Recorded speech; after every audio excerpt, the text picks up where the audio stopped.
আমাদের ভারত অমর রহে, অমর রহে, অমর রহে, আমাদের ভারত অমর রহে। অমর রহে, অমর। নারে তাকবীর, আল্লাহু আকবার, নারে তাকবীর, আল্লাহু আকবার, নারে তাকবীর। অমর রহে, আমাদের ভারত অমর রহে। ইনকলাব জিন্দাবাদ, জিন্দাবাদ,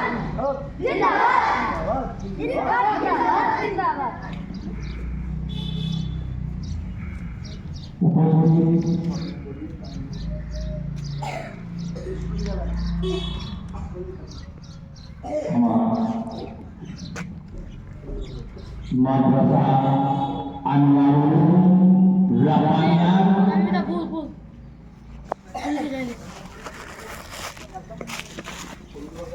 মৌলানা ও মাদ্রাসা কর্মীরা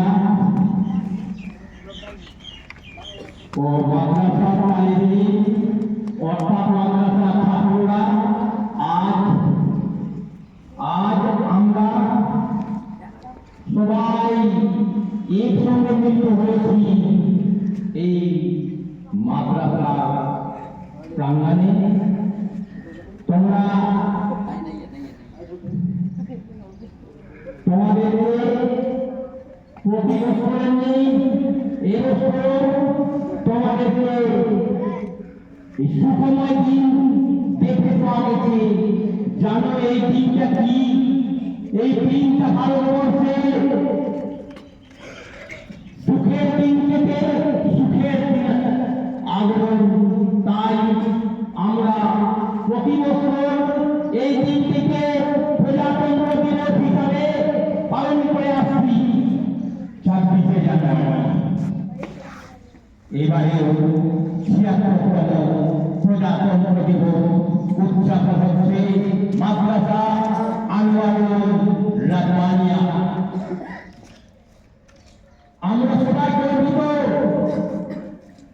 যে আমাদের মাতৃভূমি, যেখানে আমার জন্ম, যে দেশে জন্ম, সেই দেশে শান্তিভাবে শৃঙ্খলাভাবে নিয়ম শৃঙ্খলাকে বজায় রেখে আমরা চলতে পারছি।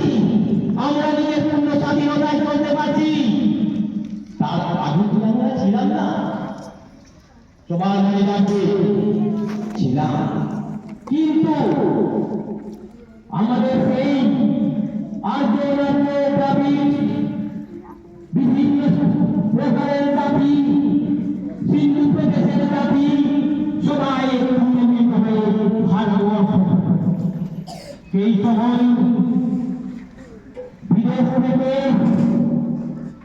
সব মন্ত্রীরা পাঠানেরা আগমন হল, কিন্তু তারাও আমাদের দেশকে নিজের থেকে দাঁড়িয়ে ভারতীয় হয়ে গেল। ভারতকে নিজের দেশ বলে সম্বোধনা করল এবং প্রত্যেকেই ভেবে নিল যে আমরা ভারতীয়। যাক, অনেক দিন কেটে গেল।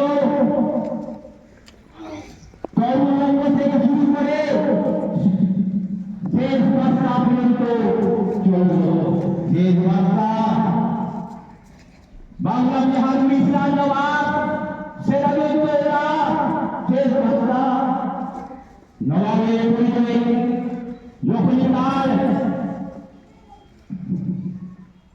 পরাজয় ঘটল, তখন থেকে আমাদের দেশ পরাধীন হয়ে গেল।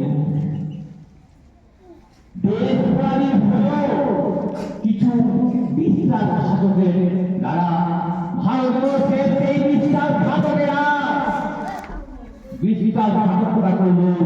তাই তারা দেশকে বিক্রি করে দিল, গোলামিতে পৌঁছে দিল।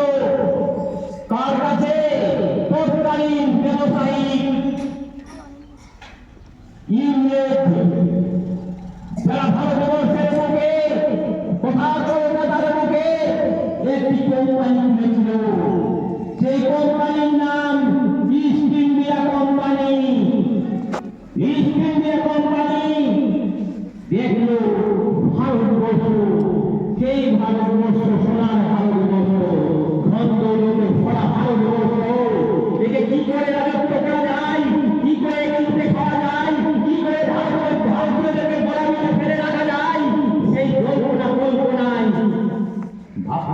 দেখুন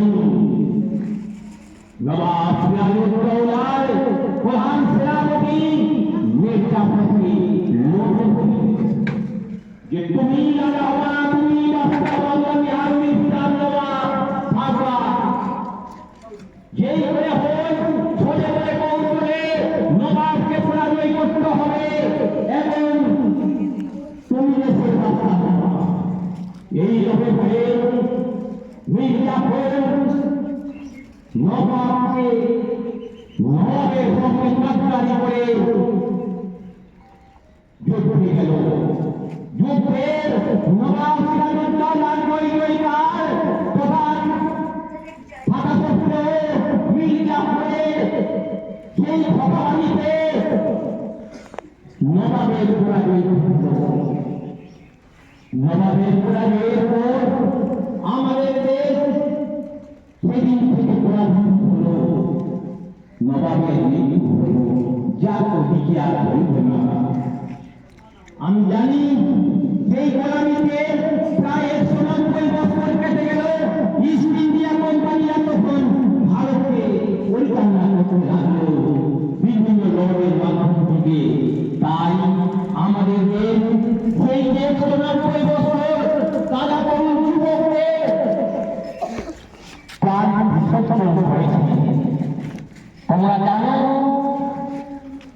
তোমরা ইতিহাসে পড়েছ তোমরা বিভিন্ন জায়গায় শুনেছ বিনয় বাদল দিনের মাটি নিয়ে হাজরা তোমরা তো সবাই জানো ক্ষুদিরাম বসু ফাঁসির মঞ্চে জীবনের জয়গান গেয়ে গেছেন তাদের প্রাণ বলি শত শত মানুষের প্রাণ বলি সেই সময়েও অনেক অত্যাচার হয়েছিল সেই সময়েও সেই মাদ্রাসা থেকে শিক্ষিত মৌলবীদের মৌলানাদের কাছে ঝুলন্ত অবস্থায় টেনে নিয়ে মেরে ফেলা হয়েছে তাদের প্রাণ বিসর্জনে ভারতবর্ষ আমাদের দেশ স্বাধীন পেল 1947 সালে 15 আগস্টে স্বাধীন হলে দেশকে পরিচালনা কিভাবে করা যায় এই বিষয়ে সেই তৎকালীন মহান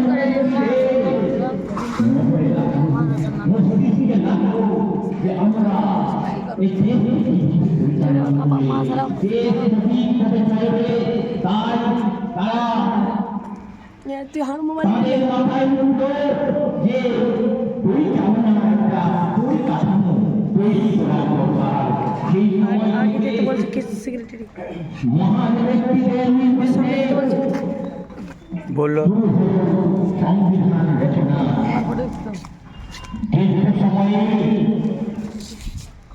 প্রায় 2 বছর 11 মাস 18 দিনের প্রচেষ্টায় সংবিধান রচনা হল তাকে প্রতিষ্ঠিত করার জন্য আমাদের সিদ্ধান্ত নেওয়া গেল সম্পূর্ণ সর্বশেষ সিদ্ধান্ত নেওয়া গেল যে 26শে জানুয়ারি এই দিনটাকে বেছে নিয়ে প্রজাতন্ত্র দিবস হিসাবে আমরা পালন করি আমরা আজও এই দিনটাকে পালন করে আসছি আমরা আজ ওই তাদের স্মৃতি কথাগুলোকে ভুলিনি যারা জীবনের জয়গান গেয়ে গেছেন টিটুমিন গেছেন অনেকে গেছেন তাদের কথাগুলোকে আমরা ভুলিনি তাদেরকে স্মরণ স্মৃতিতে শ্রদ্ধার মাথায় রেখে তাদের কথাগুলোকে জানিয়ে দেওয়ার জন্য আমরা প্রতি বছর তাদেরকে শ্রদ্ধা জানাই আমরা জানাই আমরা ভারতীয় আমরা হিন্দু মুসলমান ভাই ভাই এই সম্প্রীতিটাকে রেখে ভারতের স্থান ভারতের মান ভারতের সম্মান রেখে আমরা 26শে জানুয়ারিকে বিজয় থেকে আন্তরিক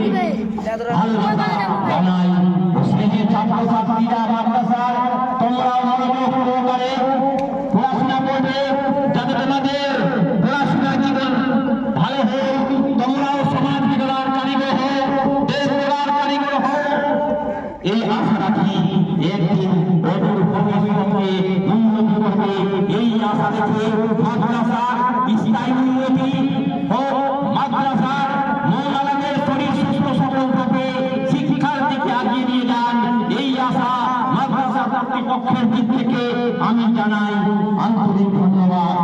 আর কিছু বলবো না, তোমাদেরকে অশেষ স্নেহ ভালোবাসা আর শিক্ষকদেরকে সবাইকে আন্তরিক ভালোবাসা জানাই।